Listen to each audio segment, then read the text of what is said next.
Texas, December 1944. The sun was just beginning to rise over the flat plains, turning the sky a soft orange. Inside a wooden mess hall, surrounded by barbed wire, a sound cut through the morning stillness.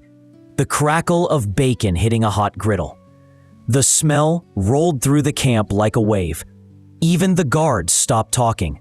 The German prisoners, lined up in their worn field jackets, looked at each other in disbelief. Bacon? For them? It had to be a mistake. They shuffled forward slowly, boots scraping against the wooden floor. A big man behind the counter flipped eggs with one hand and greeted each prisoner the same way. "Morning, partner." His accent was thick, southern, and friendly. For months, these men had been fed lies about what captivity in America would be like. Nazi propaganda warned that the U.S. would starve or torture its prisoners.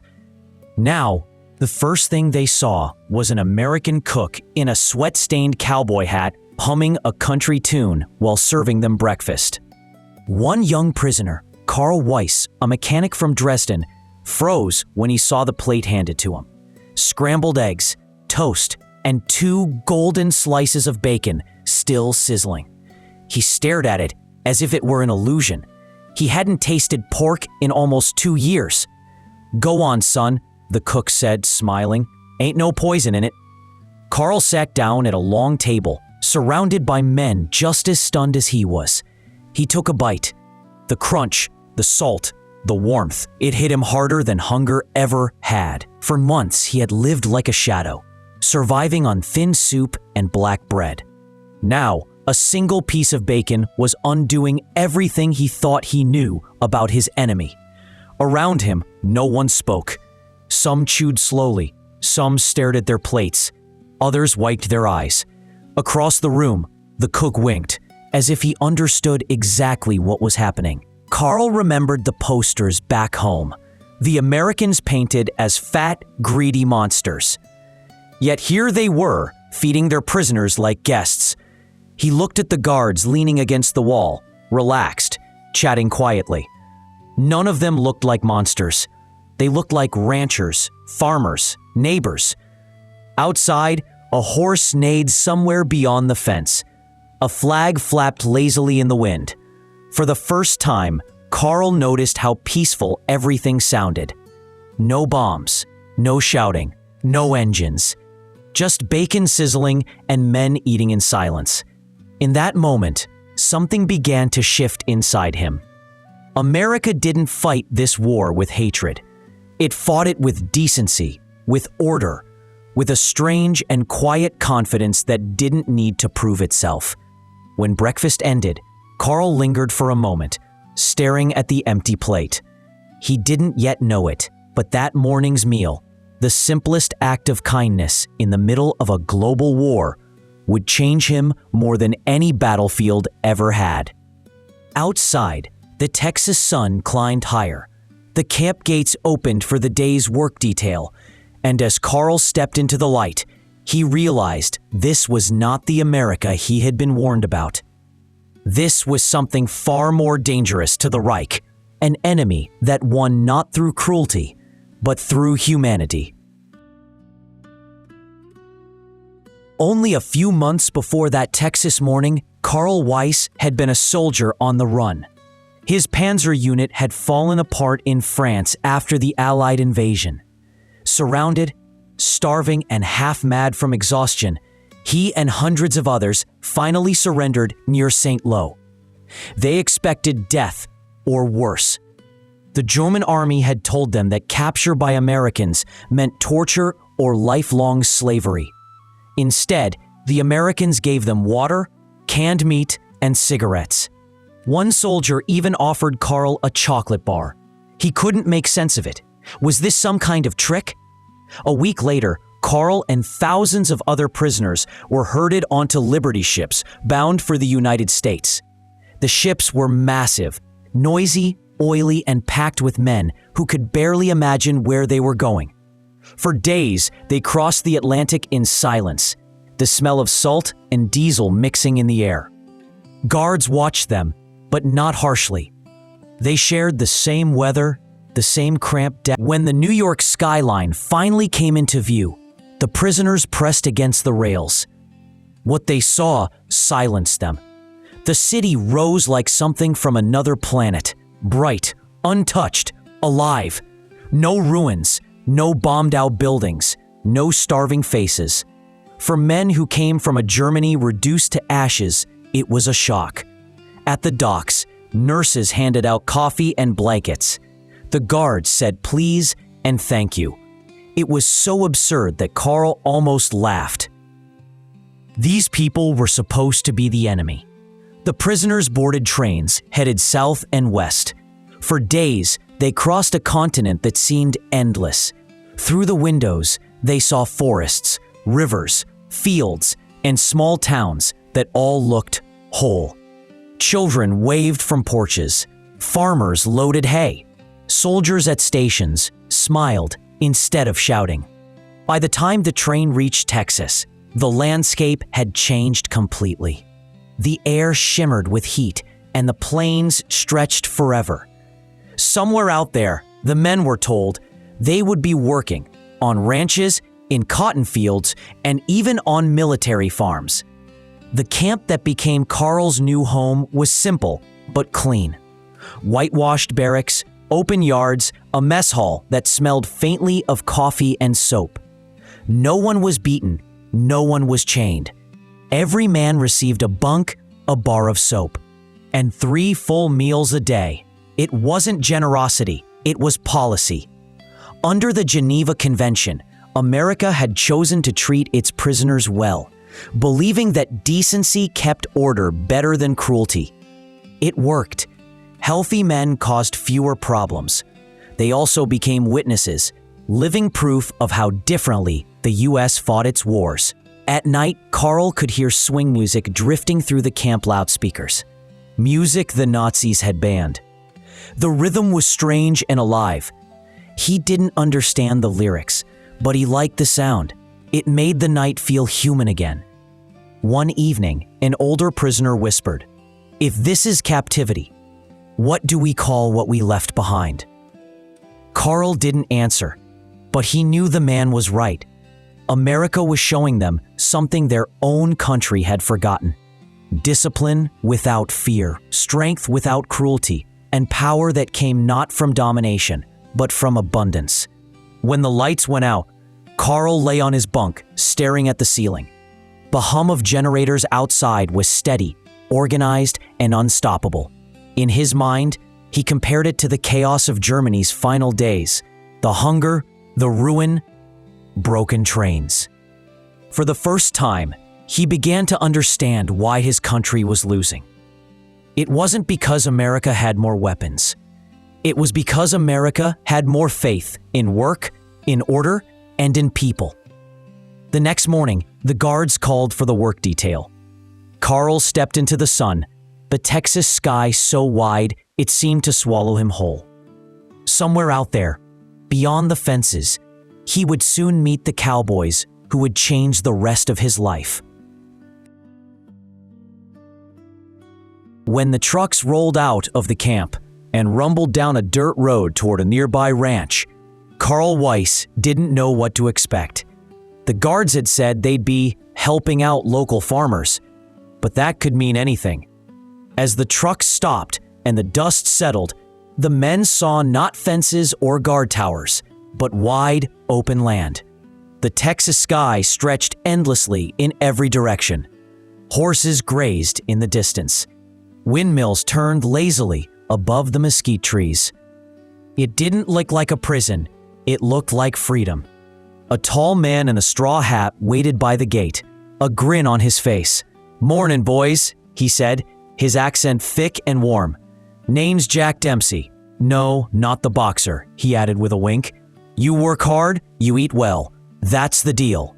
The prisoners looked at one another, unsure if he was serious. But he was. Jack Dempsey wasn't a soldier. He was a rancher. And like many Texans during the war, he needed help. With so many young men overseas, there weren't enough hands to run the farms. The prisoners would fill the gap. At first, everything felt surreal. German soldiers, men who had once followed Hitler's banners, were now feeding cattle and fixing fences in the heart of America. Carl struggled to make sense of it. The work was hard and hot, but the cowboys treated them like workers, not enemies. They joked, swore, and offered tips on how to handle a stubborn horse or lift a hay bale without tearing your back out. During lunch, Jack's wife brought out sandwiches and coffee in tin mugs. Once, she even handed out bottles of Coca-Cola. The glass sweated in the heat. Carl took a sip and froze. The taste was sweet, fizzy, almost electric. "You like it?" Jack laughed. The days settled into a rhythm. Work at sunrise, meals at noon, music in the evening. The guards barely had to watch them. There was nowhere to run, and no one wanted to. Out here, the only walls were the horizon and the heat. Over time, the cowboys and prisoners began to talk. Not much at first, just gestures and broken English. But it was enough. They compared weather, families, and the way they tied rope. The cowboys teased them about their German accents. The prisoners joked about American coffee being too strong. Slowly, laughter replaced suspicion. One afternoon, a young ranch hand named Tom handed Carl a set of reins. "Ever ride one of these?" he asked, nodding toward a restless brown mare. Carl shook his head. Tom grinned. "Well, today's the day." The first few seconds were chaos. The horse jerked, Carl wobbled, the cowboys laughed. But Tom steadied him. "Don't fight her," he said. "Trust her." Carl did, and for the first time since capture, he felt the rush of motion, wind, and control. It was a strange kind of freedom, even if borrowed. That night, the prisoners returned to camp covered in dust, but lighter in spirit. The guards didn't have to bark orders anymore. The men worked hard, and they did it willingly. It wasn't obedience, it was pride. One German prisoner wrote later, "They made us feel useful again. In that, there was mercy." By September, the ranch hands began calling them the German Cowboys. The nickname stuck. Locals would even wave as the trucks passed by. Some brought them food or cigarettes. What had begun as a forced labor detail had turned into something neither side expected: mutual respect. Carl often thought about it at night. Back home, strength had always meant fear, obey or suffer. Here, strafe looked different. It looked like patience, humor, and trust. As the Texas fall rolled in, the mornings grew cooler. Carl found himself looking forward to each day. The smell of hay, the laughter, the small moments of normal life. He no longer felt like a prisoner. He felt like a man rebuilding himself, one sunrise at a time. But soon, something as simple as breakfast would remind him just how powerful kindness could be. By January 1945, the Texas winter had turned the mornings crisp and quiet. The war in Europe was nearing its end, though no one in the camp knew exactly how close. The prisoners still woke before dawn, lined up for roll call, and marched to breakfast just as they always did. But that morning was different. The air carried a smell no one had sensed in months. Rich, smoky, warm. Bacon. Not the thin scraps sometimes added to the stew, but real, thick-cut bacon frying on the griddle, the kind they remembered from childhood breakfasts before the war. The men slowed their steps as they entered the mess hall. The sound of sizzling fat filled the room, and steam fogged the windows. The American cook, a big man with a mustache and a cowboy hat tilted low, flipped slices onto metal trays, humming softly to himself. "Morning, Fritz," he said cheerfully as Carl Weiss stepped up in line. "Guess it's about time y'all had a real breakfast again." Carl tried to answer but couldn't. He just nodded and accepted the plate. Eggs, bread, and 3 perfect strips of bacon. Around him, the other prisoners stared at their plates in silence, as if afraid it might disappear. At first, no one touched the food.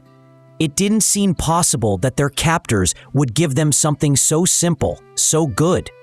Then, slowly, one man took a bite, and the sound of chewing filled the hall. Carl lifted a piece to his mouth. The flavor hit him all at once, salty, crisp, real. His eyes burned. He thought of his mother back home in Dresden, of the empty shelves, of letters that never arrived. For a moment, he wasn't a soldier or a prisoner.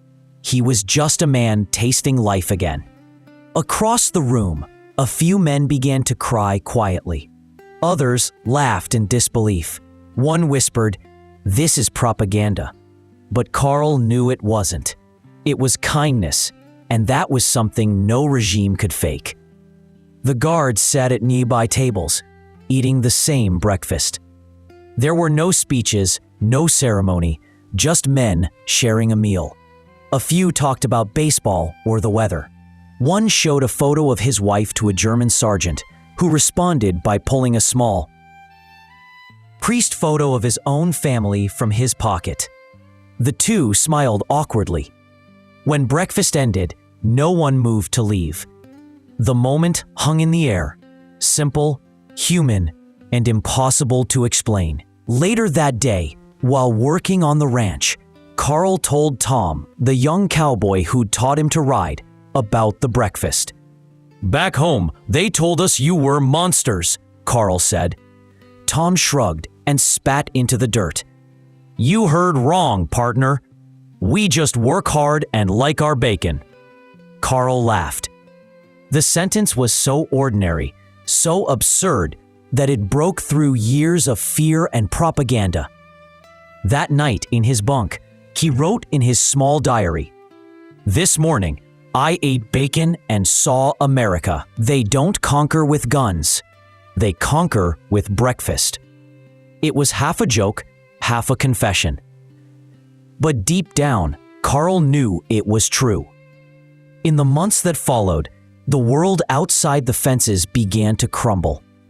News of Germany's defeats drifted through the camp in whispers. When word finally came that Berlin had fallen, the mess hall fell silent. No one cheered. No one spoke. The next morning, they were served bacon again. Not as a celebration, not as a taunt, but as a gesture. The cook said nothing as he served it, and neither did the men. But every bite carried a message stronger than any speech. The war might have ended, but humanity had survived. Carl never forgot that morning.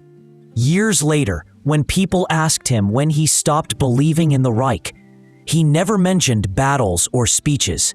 He just smiled and said Texas, 1945. The smell of bacon. By the spring of 1945, Texas was warming again. Wildflowers dotted the plains, and the air smelled faintly of rain and dust.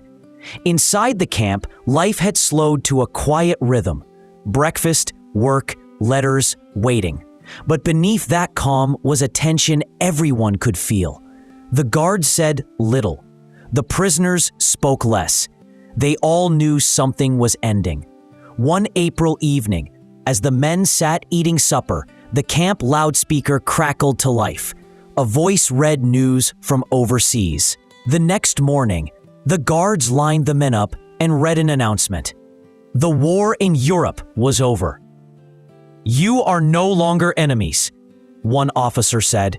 "You are guests until arrangements are made." It sounded impossible. The men didn't cheer. They just stood there, stunned. Then came the smell. Bacon again, that same familiar smell that had marked every turning point of their time in Texas. The cook, sleeves rolled up, flipped slices onto every plate. Guards and prisoners ate together, quietly, like neighbors after a storm. There were no fences in that moment, no uniforms, no sides. just men who had survived something too big to name. That afternoon, a Red Cross truck arrived with mail.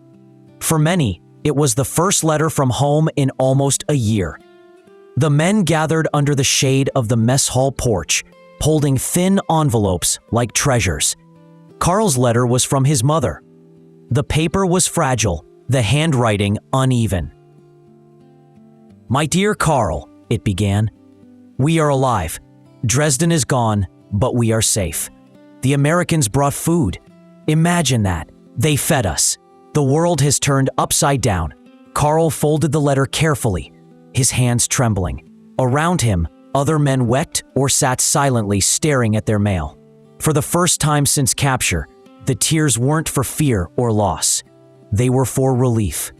That evening, the camp chaplain, an American sergeant turned preacher, offered to hold a short service. The guards stood side by side with the prisoners, singing softly under the open Texas sky. The words didn't matter. What mattered was that they sang together.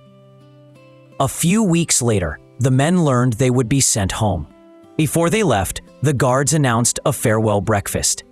When Carl entered the mess hall that morning, the tables were covered in checkered cloths. On each plate, eggs, biscuits, and bacon. The cook raised his mug and said, "You boys worked hard. Let's eat like free men today. Not guards and prisoners, just folks." For a moment, the room was quiet. Then, someone started clapping. Another joined in. Soon the hall was filled with applause and laughter. As the men ate, a radio played softly in the background. "Don't fence me in." Some of the Germans hummed along, their accents heavy but genuine. A few guards even joined them. When the song ended, the cook poured Carl a cup of real coffee. "This one's from my wife's kitchen," he said. Carl smiled. "Tell her she makes peace better than generals." That night, Carl wrote his final letter home. America was not what we were told. They didn't defeat us with hate. They defeated us with generosity. Days later, as the trucks carried them to the train station, the prisoners waved goodbye. The guards tipped their hats. Carl took one last look at the camp, then reached into his pocket and felt a small strip of red and white cloth the cook had given him from a table cover. "Something to remember Texas by," the man had said. Years later, long after he returned home, Carl kept that cloth folded in a drawer. Whenever someone asked what changed him, he didn't talk about tanks or battles. He just smiled and said, "Bacon, Texas, and the men who taught me what freedom really means."